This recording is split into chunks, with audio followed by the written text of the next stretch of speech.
Assalamualaikum warahmatullahi wabarakatuh. Perkenalkan, nama saya Sherin Molina Selei dengan NPM 21120054. Di sini saya akan mempresentasikan hasil UAS saya dengan mata kuliah Machine Learning. Yang pertama ada regresi dan peramalan. Regresi dan peramalan atau bisa disebut juga dengan forecasting adalah dua konsep yang berbeda namun sering terkait erat dalam analisis data dan prediksi. Regresi adalah metode statistik yang digunakan untuk memahami hubungan antara satu atau lebih variabel independen dan satu variabel dependen, variabel yang ingin diprediksi. Peramalan atau bisa disebut dengan forecasting, sisi lain adalah proses memprediksi nilai-nilai masa depan dari satu variabel yang berdasarkan data historis dan tren yang diamati. Persamaannya adalah baik regresi maupun peramalan bertujuan untuk membuat prediksi atau estimasi mengenai nilai-nilai di masa depan.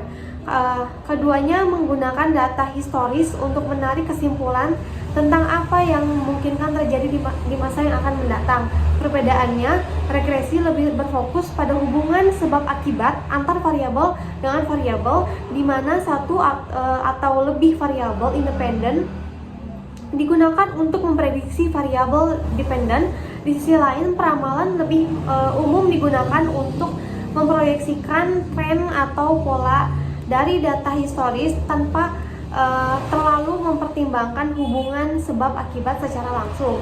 Yang nomor 2, ada potensi permasalahan dalam atau bisa disebut dengan metode Key-Means. Permasalahan yang akan berpotensi pada metode Key-Means yang menggunakan perhitungan jarak untuk mencari kemiripan antar data. Data muncul terutama ketika data memiliki karakteristik tertentu. Data membentuk tidak bulat atau non-spherical cluster. Key-Means cenderung menghasilkan cluster berbentuk bulat atau spherical karena mengukur jarak dari pusat cluster atau centroid. Ukuran dari skala variabel yang berbeda atau unique variance dan skala atau jika variabel dalam data memiliki skala atau variabel yang berbeda, cluster dengan bentuk ukuran yang berbeda atau unique cluster size. Jika cluster dalam data memiliki ukuran yang tidak seimbang atau unique size, Key-Means memungkinkan cenderung menghasilkan karakteristik yang tidak optimal. Selanjutnya, penggunaan metode alternatif jika membentuk dalam data tidak bulat, mempertimbangkan untuk menggunakan metode pengklasteran yang lebih fleksibel seperti Gaussian Mixture Models atau bisa disebut dengan GMM yang dapat mengenai klaster dengan bentuk yang berbeda. Selanjutnya, penyesuaian parameter K. Pemilihan jumlah klaster atau K tepat sangat penting dalam Key-Means. Selanjutnya, evaluasi yang cermat dengan menggunakan metrik seperti elbow method and silhouette score untuk menentukan jumlah klaster yang optimal.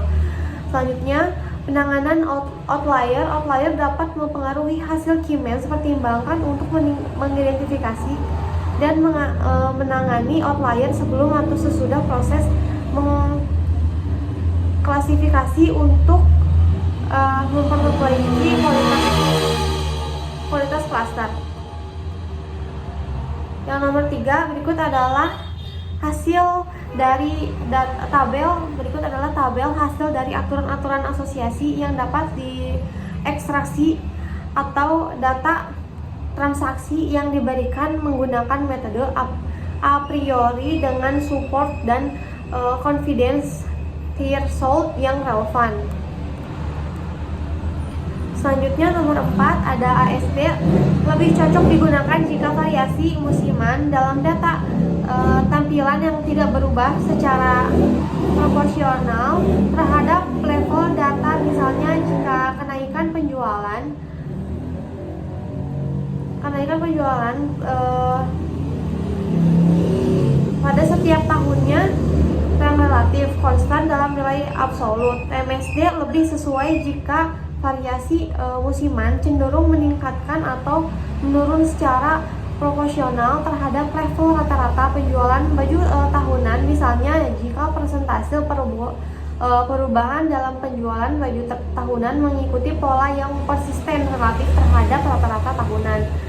Langkah-langkah umum dapat penerapannya itu yang pertama, analisis data awal, identifikasi pola tren jangka panjang dan fluktuasi musiman dari data penjualan baju tahunan. Yang kedua, dekomposisi waktu. Terapan metode ASD atau MSD untuk memisahkan komponen tren musiman dan sisa dari data deret waktu.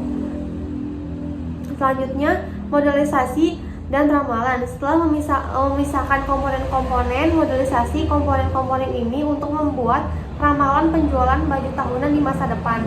Yang keempat, evaluasi dan penyesuaian. Evaluasi dari ramalan dengan data aktual dan sesuaikan model jika diperlukan untuk meningkatkan ketepatan ramalan di masa yang akan datang. Nomor 5, dari hasil tugas akan disimpulkan pengumpulan data. Data yang digunakan adalah data sewa rumah pada setiap provinsi di Indonesia.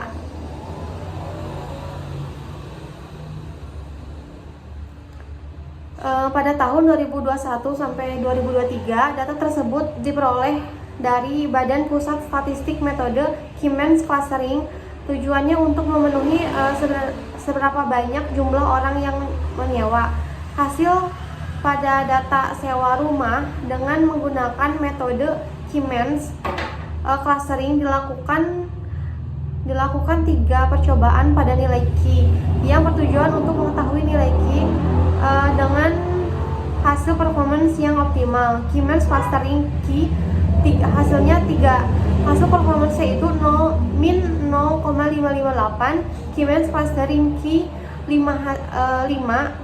Hasil performance-nya itu min 0,559. Kimens Clustering Q sampai dengan 7, hasil performance-nya itu min 0,609. Nomor 5B itu lanjutan dari tugasnya yang menggunakan metode Kimens. Berikut adalah yang diterapkan oleh perusahaan PT Lusman yang